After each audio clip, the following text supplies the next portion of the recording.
Reactive Training Systems. What is up? This is Jim Ellie with Reactive Training Systems, and today I wanted to go over a question that we got on the RTS Instagram.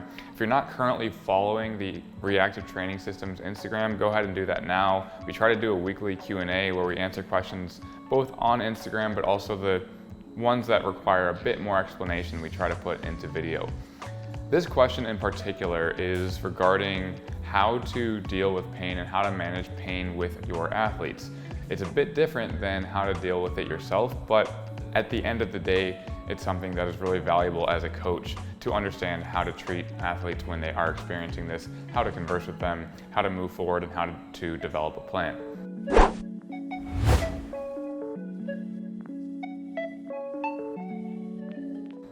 If you have not yet watched the video with Jordan Feigenbaum and Mike Tuchscherer on managing pain and expectations, go ahead and do that right now. Our podcast is available on Spotify. This will be super helpful, super informative, because the number one thing I recommend for athletes is to aware themselves of the current pain science and pain literature so that they can properly understand what it is that they are experiencing, what other people have experienced, and what the data currently indicates. The second thing I would like to mention is that I am not a medical professional. This is just advice from experience and anecdote that I have with myself and with my own athletes. So take it with a grain of salt. Definitely consult a professional, a medical professional, and ideally, if you're working with athletes, have them find a local medical professional so that they can have the benefit of both worlds. They can have your experience and how you can help them, as well as someone who is trained in this specifically, so you can work together collaboratively. So let's get right into the meat of the question. What is the 5-6 step process that I like to go through to help athletes move forward and help improve their performance when experiencing pain? The first thing to do is try to get on a call with them. The function of this is to fully understand what it is that they're experiencing. Some people can describe pain over text in one way, but then when they speak about it, it either one helps immediately reduce the stress that they have correlated and associated with that pain, or two, perhaps you might be, as a coach, making it seem worse than they are actually expressing. So I really do not like to talk about pain over text or over email. I think it's really important to get on a call, and ideally a Skype call or like a Zoom meeting. Secondly, when on the call, what are we looking for? It's not just you to talk about pain. Ideally, you just want to understand what their actual pain experience is. This is the great part about video, is that you can actually read their body language, you can better understand their vocal intonations, you can kind of sense where their anxiety level is at for this, whatever pain experience they're having. This allows them to actually process the information a bit more than just focusing on the pain itself. They can start thinking about the workout in its entirety, pinpoint where in the workout that they first started hurting, and then you can use that information to figure out potentially which exercises you can substitute in to make the lifter more confident moving forward.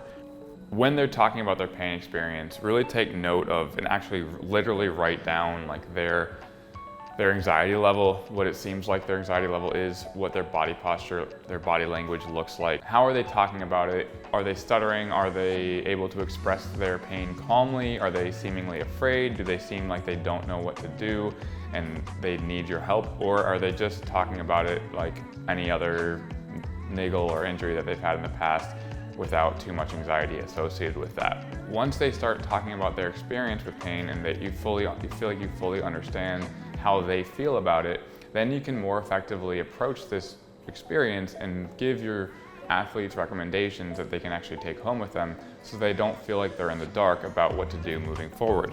Oftentimes, coaches can discredit their pain because they relate to it.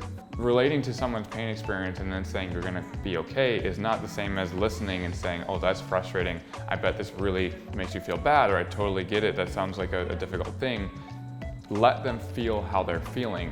Do not try to immediately replace that feeling with something positive. It's okay that you're not happy. It's okay that your athletes are experiencing sadness, fear, anger, frustration. It's okay. That's essential, and we need to feel that so that we can then make the next steps to move forward. But once they've done that, you need to actually ask them things like, which movements felt good? Are there any movements that are similar to, let's say, a squat that you can perform that don't cause pain?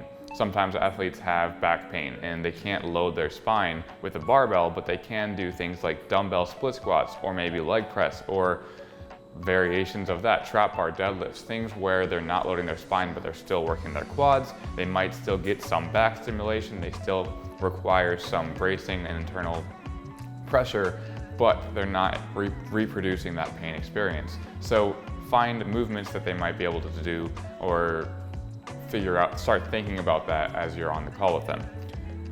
The reason why we're trying to ask questions about this is because it is relatively easy to internalize this pain experience as something that is applicable to the body part or the area of the body where almost any movement they think will be a problem. But when you start asking things like, can you do pin squats? Can you do leg press? Can you do these other exercises? And they can start to think about a time where they can use their body part without experiencing pain. A lot of times it's easy to just say, oh, I'm in pain, so I can't go to the gym, whereas that doesn't seem to be very effective in literature. It doesn't seem to be very effective with my athletes. The next thing you want to do is figure out if they just need some reduction in volume. A lot of times pain can be associated with high levels of stress inside and outside of the gym. One of the things that can increase pain sensitivity is a lack of sleep. So moving forward after this experience, it is important to try to encourage more sleep.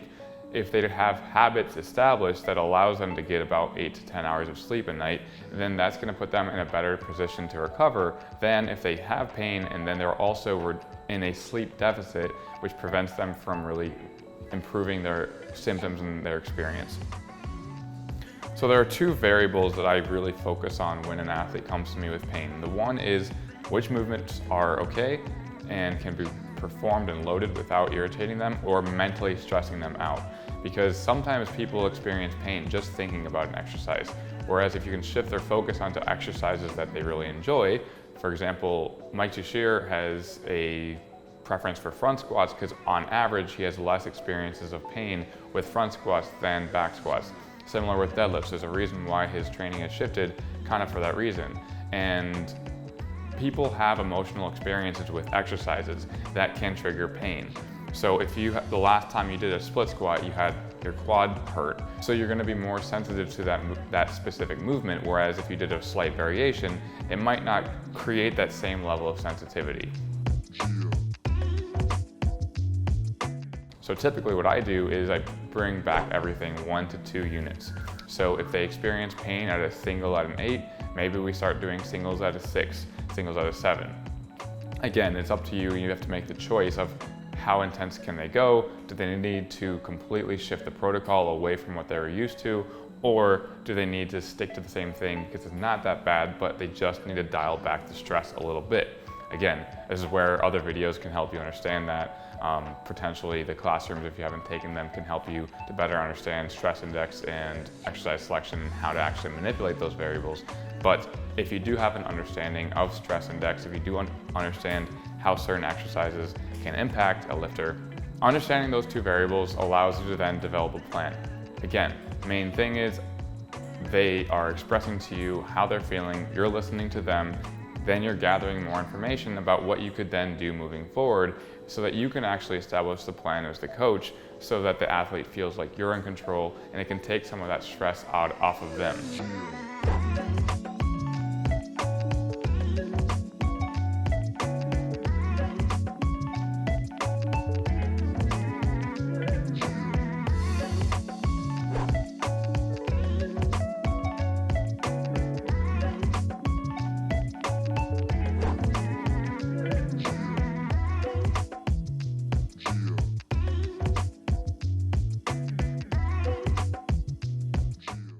Thank you for watching this video. I hope you really enjoyed it. Hopefully it's something that you can learn from and share with your friends.